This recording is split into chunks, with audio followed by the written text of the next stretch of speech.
So in case you guys can't tell, when I get a new favorite shirt, it just shows up in videos all the time. I'm not a switch shirt person when I'm pre-filming, and when I love a shirt, I just gotta wear a shirt. Plus it's a book related shirt, so you're gonna be seeing it and I'm gonna be talking about it. So yeah.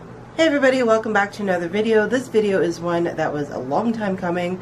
I tried filming it 4 times. I've had it filmed 4 times and I just hated it every time I filmed it. And hopefully this one is going to be the one I like, because I'm still kind of congested, so I'm still trying to enunciate and clearly say my words, which I've noticed in some videos I don't, and it bothers me. So yeah, so I'm trying to speak clearly, enunciate, but I'm also stuffed up still. So if you can't understand me, I'm sorry. But today I'm doing the Ultimate Book Lovers Tagged. This tag was created by Sam at Sam's Nonsense. She tagged me in her original video, which I'll leave linked down below for you guys to check out. And without further ado, let's jump right into the Ultimate Book Lovers Tag and why I love books. Question number 1 is your top 3 favorite books, and it was hard to pick, but actually it wasn't that hard to pick. I lied. I mean, there's a lot that could be in my top favorite, but for my 3 favorite, the first one is of course The Hobbit by J.R.R. Tolkien. Fantastic adventure. I love this book so much. I also chose Anomaly by Kristen McGee just because this one really kind of launched me into a lot more reading, and it just kind of kept me reading. I did read it at the beginning of my booktube channel. Please don't go back and watch those videos. This one just kind of pushed me into loving series and loving trilogies again, and just pushed me into reading more than I do a month, and that's what I really liked about it. Plus it was just so well written, and the faith elements are so well brought into the fantastic dystopian. It was Christian fiction I wish I had as a kid, and I was so mad I didn't have this as a kid, and we need more of this, because even Christian young adult fiction today is not what this is, and we definitely need more of this. My 3rd favorite book is of course The Hunger Games, which introduced me to YA fiction and is still one of my favorite books. I try to reread it every year. I really enjoyed it. It was also one of those books where I fully truly cared about the characters, and I was so connected and pulled into what was happening to the characters from the get-go. So this was definitely one of those books that was so well written for caring about the characters. I'm also going to give honorable mention to Harry Potter and the Philosopher's Stone. This is another really well caring about your characters book series, and also I finally finished the entire series this year for the first time, and I bought my first ever Harry Potter book this year. And so honorable mention goes to Harry Potter and the Philosopher's Stone. I love this book. I loved this series more than I thought I would, and caring about these characters was just, oh man, these are just such fantastic characters. So I really enjoyed the Harry Potter series by J.K. Rowling. Question number 2 is your top 3 least favorite books, and I'm going to give number 1 to The Returning by Rochelle Decker. I was so disappointed with this. I was so turned off about the faith elements and how almost heretical some of them could even be, and how non-biblical some of them were. They were just kind of thrown in to make it sound like they were faith elements. I was just very put off by that and just did not enjoy that. The next 2 I'm going to give back to back in the same series, and that is Reached and, man, I forget. Crossed and Reached by Ellie Condi. I forgot the titles there for a second. But Crossed and Reached by Ellie Condi, which were the 2nd and 3rd book of the Matched trilogy. I enjoyed Matched. I really liked Matched. I was looking so much forward to Crossed and Reached. I hated both of those books. I don't even know why I got to Reached, which I think is the 3rd book. I don't even know why and how I got to the 3rd book, but I was so dedicated to reading those when I first started BookTube, and I just did not like any of them. Like, I hated who she ended up with. I hated the love triangle. I hated the guy that she ended up with. I liked the other guy that she didn't end up with. I was just so upset, and I was annoyed with all the characters. Like, I hated the main character. She didn't deserve to be with anybody. Question number 3 is a popular author that you love. I love Marissa Meyer. When I first saw the Lunar Chronicles in stores when they were first coming out, I didn't pay them any attention. I was actually like, why would you put sci-fi and fairy tales together? That's just terrible. And then when I started BookTube, I'm like, I think it was Sarah Ella's on Sarah Ella's channel. She was like, oh, I love Lunar Chronicles. I'm like, okay, maybe I'll give them a try. The rest is history, guys. Like, I have the Lunar Chronicles, I have Heartless, Marissa Meyer is an auto-buy author, I have Wires and Nerve. Like, just, it all went downhill from there, or uphill. It was a good find, and I really enjoyed them. So yeah, Marissa Meyer is definitely a plus auto by author. Question number 4 is a popular author you don't love. And as you guys know my channel, I'm not big on the just the trends. I don't read books as they're popular. I don't look forward to books. I'm very careful about what I'm buying, what I'm investing in, and just a lot of them are library books, or I just kind of pick and choose. So there isn't a popular author that I don't love that I've read, but if I were to choose an author that I don't think I would love because of what I've heard of her, it would be Sarah J. Maas. I decided to, before I filmed this video at one point, I decided to stop at a bookstore and just pick a chapter and just look at her reading style, because I've had a couple people who I really like their reviews say her writing style was just so choppy and abrupt. And so I read a chapter in one of her books in the bookstore and was just not interested in how she wrote.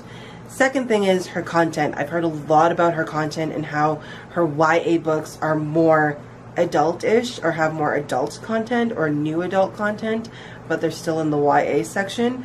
So I'm kind of turned off by that. I don't think we should be introducing young minds to stuff like that, because it just ends up not being well in the end, I think, personally, my opinion. So I'm just not impressed with hearing about some of her content. Question number 5 is an underrated book that you think everybody should read. I don't have one that I think everybody should read. I know there's ones I've mentioned, like Stitching Snow, Everland, Prisoner of Night and Fog. There's a lot of books within genre. There's a lot of underrated books around that I think people should just give underrated books a go, because you never know what you're going to think about those books. And sometimes the popular books aren't the best ones, and it's the underrated books that don't get enough limelight. So just read underrated books is what I can say, because I don't have one that I think everybody needs to read. Number 6 is a series that you won't finish, and I probably won't finish the Legend trilogy by Marie Lu. I read the first and part of the second book, and I'm unimpressed with, again, the content, and just wasn't drawn to reading it anymore. Other than that, there isn't really a series that I've started that I won't finish that I can even think of. Oh, the Jacoby series by William Ritter. I won't be finishing the Jacoby series. It was just getting too dark and strange with some of the magic and the fae elements and the otherworldly elements, and the magic-ish kind of elements were just getting too strange for me. I still really like the writing and the characters, but it was just getting a little too dark for me. So I won't be finishing the Jacoby series by William Ritter. I have passed those books on to somebody who would enjoy them a lot more than I did. Number 7 is your earliest bookish memory, and my earliest bookish memory is learning to read using Dr. Seuss. I've heard quite a few people have this answer actually, and it's so sweet that a lot of us actually learned to read using Dr. Seuss. I had a babysitter who was obsessed with Dr. Seuss, so she would bring Dr. Seuss over and we would learn to read. The first book I ever read was Green Eggs and Ham, and I was so impressed with myself that I could read this by myself. But my favorite Dr. Seuss book as a child was Marvin K. Mooney, Will You Please Go Now? I don't know why.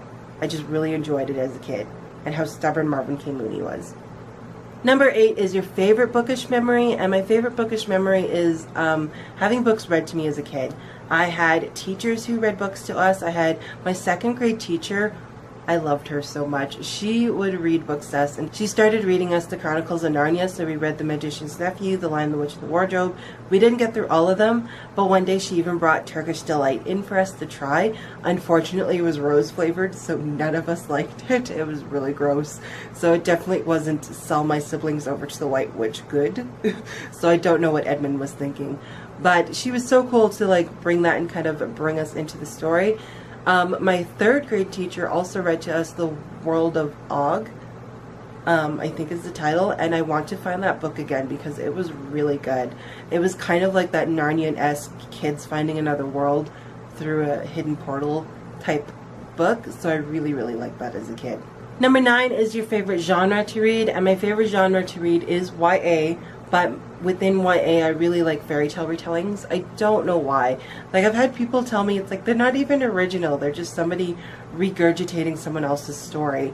But I really like some of the original takes on fairy tales, or just literary retellings like Everland and Umberland, the Lunar Chronicles. It just really like other people's takes on the fairy tales, and some of the fairy tales I don't even know the originals of, so it's learning even new fairy tales like Sun and Moon, Ice and Snow. I didn't really know East of the Moon, West of the Sun, I think it is, unless I got those backwards. So I just like fairy tale retellings a lot, and historical fiction. Number 10 is your least favorite genre to read. My least favorite genre is paranormal romance, so anything with vampires, werewolves, Twilight essentially, and urban fantasy. I don't really like fantasy in modern day settings. It's kind of weird. I mean, I didn't mind the Percy Jackson series, the first one, for a bit there. Yeah, so urban fantasy is not a genre for me. And of course, anything with a lot of sexual content and just a lot of dark elements, just not my thing. Number 11 is one difficult book you're proud to have read, and that is The Return of the King by J.R.R. Tolkien. I am so proud of myself for finishing this. It was on my booktube goals for last year, and I never finished it last year, and I made it like a goal to finish it. This was the first book I finished this year, so I was really proud of actually finishing it. I didn't actually read the appendices. I don't know if that's cheating, but I read the actual story part, but I didn't read the appendices. So, question number 12 is your favorite childhood book. My favorite childhood book, well, I've mentioned the Chronicles of Narnia and the World of Og and those great books that were read to me as a kid. But one of my favorite stories was Heidi by Joanna Spurry. I have never been able to say her last name my entire life, but Heidi is definitely one of my favorite kids' books. This is my original book from when I was a kid. It has my name in it. It says, "Dear Little Angela, happy reading from Oma and Opa."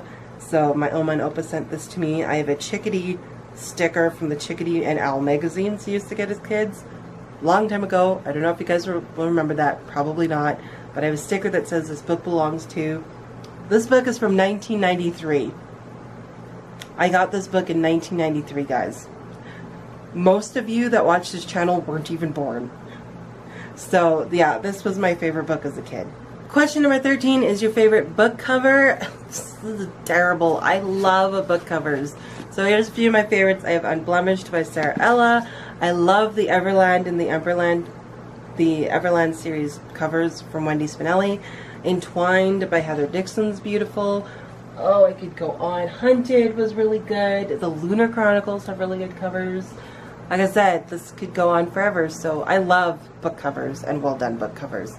Number 14 is an ugly book cover, and to be fair, these are from the 90s, and that would be the Christy Miller series by Robin Jones Gunn. But like I said, to be fair, in the 90s, these were really, really good book covers, and I don't actually have a lot of book covers I consider ugly.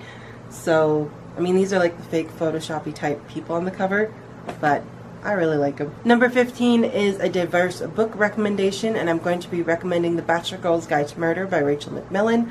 This features a lot of immigrants moving into Canada during a time where we didn't really have an immigrant flux, so there's a lot of immigrants moving into Canada, so you're dealing with a lot of different peoples and cultures. This is also during a high women's rights kind of movement and women's placement in society, so there's a lot of diversity with women's rights, with rights of immigrants, so there's a lot of diversity in that aspect and a lot of diversity in the characters. And even though there was a very, very tiny mention of the Métis peoples of Canada, the Métis people of Canada were mentioned in the second book. So there's some diversity there. And I was really happy to have my people group mentioned. Not gonna lie. And number 16 is Why Do You Like to Read? And I have to make this answer quick because my battery light is flashing. Darn it. So why I like to read, it's relaxing. It's an escape. I like fantasy. I like escaping into a different world. And sometimes an escape is not a good reason to do things, but I do like kind of taking a break from reality when there's a lot of things going on in my life. And especially as a kid, there was a lot of not so great things going on in my life. And it was so nice to kind of escape into a world and join other characters onto a journey. So it really is an escape for me, and just entering into a different world and imagining myself doing things that I don't think I could do in this world. So that's really the gist of why I like to read. For tagging, I am going to be tagging Liddy from Whimsical Hufflepuff. She's a new friend I've met here on BookTube. I'll leave her channel linked down below so you guys can go and check her out. And Liddy, I will tag you on Twitter to let you know you've been tagged. So that was the Ultimate Book Lovers tag. This is the last time I am filming this tag. I am putting it up no matter how I feel about it. So I hope you guys enjoyed this tag. Let me know some of your answers down below. As always, guys, thank you so much for watching. I'll see you next time. Bye!